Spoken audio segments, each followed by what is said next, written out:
Assalamualaikum warahmatullahi wabarakatuh, teman-teman bangsa dan setanah air. Perjalanan kita hari ini adalah ziarah ke makam Pangeran Prabu di Kecamatan Sutojayan, Kabupaten Blitar.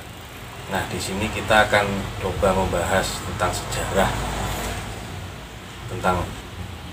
hidup Pangeran Prabu yang konon katanya membawa gong Kiai Pradah dari Mataram ke Blitar. Nah, di sini kita sudah bersama narasumber kita, pemerhati sejarah Mataraman, Dr. Arif Muzahin Sofyan. Assalamualaikum warahmatullahi wabarakatuh. Waalaikumsalam. Dr. Arif. Oke, Dr. Arif, langsung saja, sejarah hidup dari Pangeran Prabu ini seperti apa, Dr. Arif?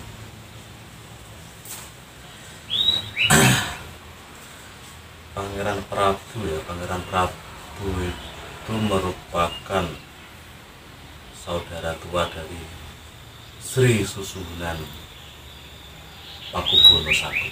Jadi putranya dari Amangkurat Agung kan ya? Ya, putranya dari Amangkurat Agung yang di Tegalarum ya. Nah, yang di Tegalarum. Tapi bukan dari istri Permaisuri.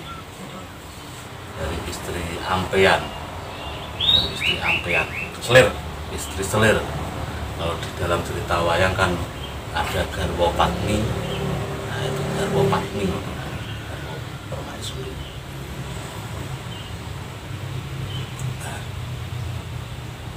Ceritanya sampai bisa membawa gong Kiai Pradah ke Blitar itu dulu awal-awalnya di Mataram seperti apa, Mas? Beliau dulu sebenarnya memiliki semacam ada rasa kecewa ya ketika Sri Susuhunan Pakubuwono I itu diangkat menjadi seorang raja. Nah, karena kekecewaan itu ya beliau mungkin ya ada, kalau dalam hati mungkin ada sedikit perasaan berontak juga ya, karena dia kan merupakan juga saudara tua. Ini kalau di dalam, lebih tua dari Pakubuwono I ya usianya, artinya mungkin ya? Iya, lebih tua karena saudara tua tapi dari istri Selir. Nah, itu. Terus ada semacam ingin, ini mungkin perlu dipelajari juga ya, apakah beliau itu kekecewaan itu akhirnya beliau memang akhirnya tidak di sana, terus ingin menyingkir lah dalam bahasanya, ingin menyingkir dari keramaian di situ, atau justru malah ingin yang sesuatu yang dengan pikiran negatif. Ini perlu dipelajari juga ya. Karena di sini pun beliau juga menyebarkan agama Islam juga kan, termasuk gong Kiai Pradah itu kan juga tiap bulan Maulid sekaligus memperingati Maulid Nabi Muhammad SAW. Itu memang perlu kita pelajari lebih lanjut. Ya biasalah manusia itu kecewa itu kan manusiawi, apalagi memiliki kebencian sesaat. Namun itu pun bisa, tentu dengan berjalannya waktu bisa kembali lagi. Kalau diceritakan di sini memang di buku-buku yang sudah dicatat di sejarah Ludoyo ini ya, ini memang beliau semacam ingin memberontak. Nah, ketika kesini, di sini itu sebenarnya dibuang atau gimana? Nah itu dibuang. Di sini dulu kan hutan belantara yang sangat banyak binatang buasnya Dan juga makhluk halus yang jahat-jahat ya, Pak. makhluk halus yang jahat. Dia tetap di sini, tetap juga malah justru membuat spiritual beliau lebih kuat. Beliau dulu ke sini ditemani banyak punggawanya ya, tidak hanya satu dalam dari orang Mataram ya, tidak hanya satu, bahkan ada seorang ulamanya juga, termasuk Mbah Putih atau Mbah Syekh Abu Naim Fatkullah yang makamnya ada di sana. Jadi beliau bersama istrinya, abdi dalam kesayangannya yang namanya Kiai Matariman, dengan membawa gong Kiai Beca. Berarti kalau Pakubono I itu berarti zaman Kartasura ya Mas? Ya, zaman Kartasura. Kartasura. Masih keraton masih di Kartasura. Iya, masih di Kartasura, kan itu termasuk awal ya. Awal.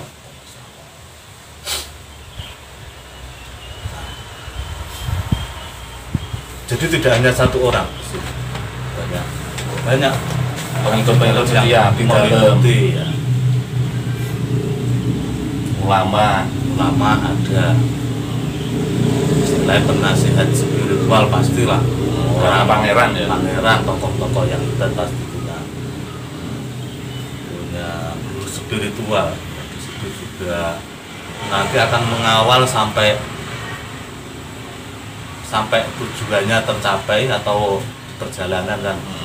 Beda dengan sekarang kan, sana itu kan ya masa-masa, apalagi juga masa penjajahan, juga masa yang dimana alas itu ya gung liwang lewong gitu. Yang mungkin kalau kita katakan ya angker.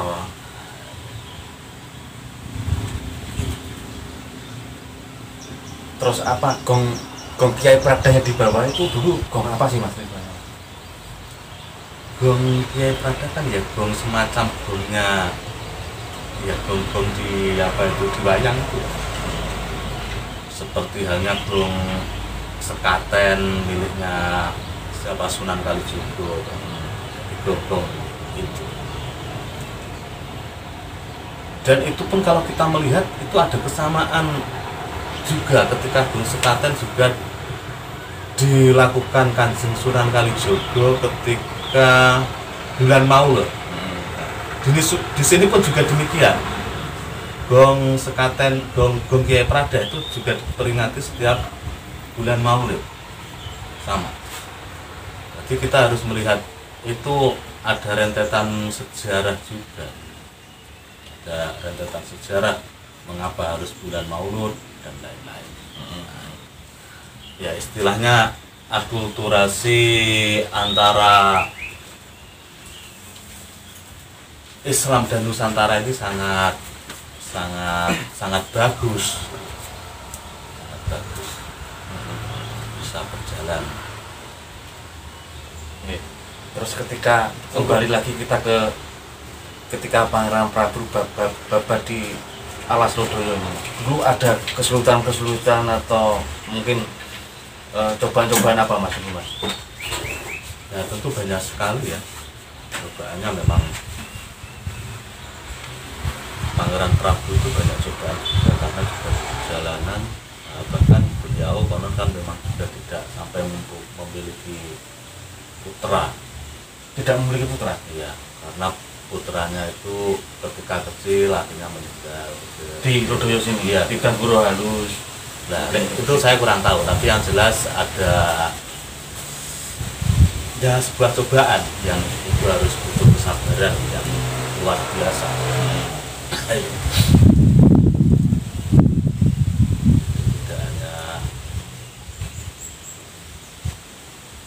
Tidak hanya apa ya, tidak hanya cobaan lahir tapi cobaan batin. Ini berat ya Mas ya perjalanannya memang ya. Ya berat. Sampai Lodoyo bisa seperti ini berkat ke sini. Ya kan perjalanan jauh dari Kartasura ke Jawa Timur. Terus sejarah Gong Kiai Prada sendiri setelah Pangeran Prabu meninggal seperti apa Mas? Yang merawat dari Kadipaten ya? Kalau dulu sini kan apa ya? Kawedanan. Dirawat Kawedanan ya berarti ya? Iya, masih ada ya. Karena setiap 12 Rabiul Awal atau bulan Maulid, bulan kelahiran Nabi itu selalu dimandikan dengan air bunga setaman. Bunga setaman. Iya, bunga setaman. Bunga setaman itu kalau tradisi Jawa kan utomo, sutomo, sutama, dan menjadi terus memiliki niat yang utama. Kalau kita mempelajari tradisi Jawa. Jadi panjang sekali sebenarnya perjalanan beliau sampai mana-mana yang akhirnya juga menjadi sebuah desa tersendiri. Makanya Desanya apa Mas? pertama kali beliau juga datang, kalau ke sini pertama kali beliau datang ke seorang janda yang bernama Nyai Partasuta di Ngekul, Banjarsari. Desanya dari mana Mas? Banjarsari, daerah selatan sana. Tapi yang jelas banyak lah, tidak hanya di sini saja. Karena tentu dari mana, dari Kartasura ke sini kan tidak langsung seperti sekarang. Jalan pasti sulit. Jalan pasti sulit. Berhenti di tempat itu akhirnya menjadi sebuah petilasan. Tempat ke sini akhirnya menjadi sebuah petilasan. Apalagi kalau petilasan orang besar tentu ya akan menjadi sebuah ditandai lah. Kelanjutannya terus Entah itu jadi monumen atau apa. Petilasan itu sebenarnya kalau sekarang kan ya monumen. Itu monumen. siap ya. Terus tokoh-tokoh yang mendampingi, tokoh-tokoh penting siapa aja Mas di sini mendampingi Pangeran Prabu? Kelanjutannya ini ya Nah, siap di sini yang semua. disebutkan banyak sekali ya, termasuk di sini ya, ada yang Sidik, Mbak Buntar atau Kiai Kasan Besari, yang Suryo, Vironggorudoyo. Kalau Vironggorudoyo Mas di sini ya, Dahuli, pemimpin adat di sini ya. agak belakangan karena beliau kan Wedono. Wedono itu dulu ya setingkat kaudanan. Ki Ageng Sutojoyo akhirnya menjadi cikal bakal Sutojayan. Tokoh adat itu Mas ya. Ya, ini juga dari sana juga. Dari Mataram. Ya, Semuanya dari Mataram Mas. iya. Sosronggolo atau Sahabunabi Fatkola ini juga guru spiritual beliau. Putih. Putih. Makamnya berada di selatan sana, selatan sungai. Oke Mas, kalau ceritanya Mbak Putih sendiri seperti apa Mas? Nah, beberapa catatan beliau kan Mbah, namanya kan nama Jawanya Sutromenggono atau Sutromenggono. Ada yang mengatakan Sosromenggono. Itu konon memang seorang ulama yang juga memiliki darah dari Tembayat, Kajuran Tembayat. Tapi dari jalurnya kita pun perlu dikit juga, karena putra wayah Bayat di sini juga banyak. Apalagi mulai era Kajuran Oke, langsung digeser saged. pecah apa ya, pemberontakan ke kolonial Belanda. Teng mriku omong-omongan ngoten akhire Kalau di sini di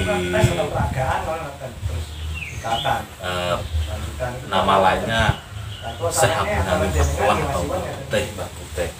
Oke, Mbak Putih sendiri ketika Pangeran Prabu berada di sini berarti dia berperan sebagai seorang penasehat spiritual Mas Ya, atau guru spiritualnya. Guru spiritual. Spiritual.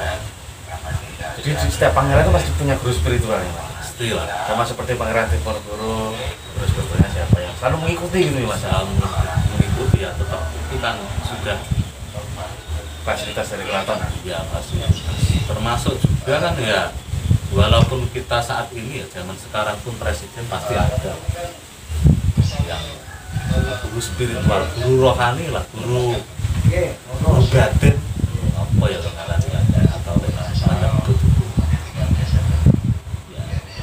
ya itu artinya guru spiritual itu kan tidak hanya terkait apa ya, terkait lelembut juga, tidak hanya itu, tapi kan terkait sebuah pencerahan di hidup. Dia menasihati bagaimana keputusan yang diambil, dan itu pasti semua punya lah. Kita pangeran ya Mas ya. bahkan setiap presiden pun kan juga punya, termasuk kalau kita ngomongan ya Supriyadi juga punya guru spiritual, Mbak Ahmad Bendo, Mbak Alim Abdul Hasan itu beliau minta nasihat ini bagaimana seharusnya perang ini, diskusi lah ini, curhat dalam bahasa sekarang, curhat pasti, bahkan kita semua pun pasti kok, saya jenengan itu juga pasti punya guru yang spiritual, pasti punya. Jadi sebagai dia perannya dia sebagai penasihat pangeran, Mas. Ya penasihat, ya penasihat, ya apa ya, tempat curhat lah, ya, tempat curhat. Jadi nanti setiap pangeran bila mengambil keputusan bisa benar Ya walaupun dia juga pasaran baik ini, Mas. bisa saja bukan istilahnya apa ya, penasihat itu memang ada yang spiritual, ada yang tidak juga, tetap sama seperti sekarang. Mas, terus Mbah Bude sendiri ketika sampai di Lodaya bersama Pangeran Prabu, apakah beliau juga ikut menyebarkan syiar Islam, Mas? Beliau diceritakan juga pernah mendirikan sebuah masjid di daerah Ngeni sama Bacem kalau nggak salah. Jadi syiarnya lebih ke Blitar Selatan berarti ya? Iya, Bude ya. jadi beliau juga pernah mendirikan sebuah tempat ibadah, masjid. Kekeramatan Gong Kiai Prada mungkin yang dikeramatkan oleh warga Blitar itu gimana, Mas? Kalau kekeramatan Gong Kiai Prada ini ya, semacam apa ya, keyakinan bisa menyembuhkan penyakit, menenangkan dan lain-lain. Itu kan tentu ya, kita kaitannya juga dengan keyakinan. Sebuah frekuensi energi itu kalau bisa ketemu kan karena sama frekuensi. Dan setahu saya segini ya, kalau di benda-benda yang pusaka, bentuknya pusaka itu mesti ada kodam. Ya, Kodam itu kan baik, menolong. Mungkin seperti itu, Mas. iya bisa juga ya, kodam atau apa ya, yang menempati. Sebetulnya baik memang ya. Tapi kadang saya juga kalau mengkaji itu juga tidak hanya semacam itu juga. Kita itu menganalogikan Tuhan itu membuat sesuatu itu memiliki khasiat seperti halnya pon-pon itu seperti jaya pada kodamnya, tapi kan juga ada energi yang bisa menyembuhkan, Bisa menyembuhkan. Kalau kita mempelajari itu banyak lah, termasuk besi itu macamnya bermacam-macam. Besi ini kalau kita ngomongin kekerisan, ulosan, lopo dan sebagainya. Karena itu menurut saya Tuhan menciptakan itu jangan terus dianggap hanya sekedar apa ketakhayulan. Percayaan aja. Iya, tapi sebenarnya itu kalau dikaji, entah itu kalau sekarang di apa ya, di lab itu mungkin akan ketemu juga zat-zat apa sebenarnya kok ini. Kita sebenarnya harus kalau ngomongkan hal-hal semacam itu juga harus apa ya, melibatkan alat-alat sekarang sudah banyak penelitian. Tapi kalau secara spiritual keyakinan ya, Mas. Ya kalau Cukup keyakinan aja ya. ya zaman dulu ya wes pokok ini ada energi bagus, positif negatif kan kita sendiri yang merasakan, tidak bisa didetek. Kalau sekarang alat-alat ya canggih, alat aura saja ada, alat pikirannya bagus jelek ya, saya kira sudah cukup ya ini ya sebenarnya masih banyak, cuma untuk kali ini kita sampai di sini saja. Nah kalau cerita orang itu kan kalau diingatkan bisa menjadi buku tebal sebenarnya, bahkan tidak hanya seperti ini saja. Dan mudah-mudahan apa yang kita lakukan hari ini di makam Pangeran Prabu membawa berkah manfaat di dunia wa dunia wal akhirah. Assalamualaikum warahmatullahi wabarakatuh.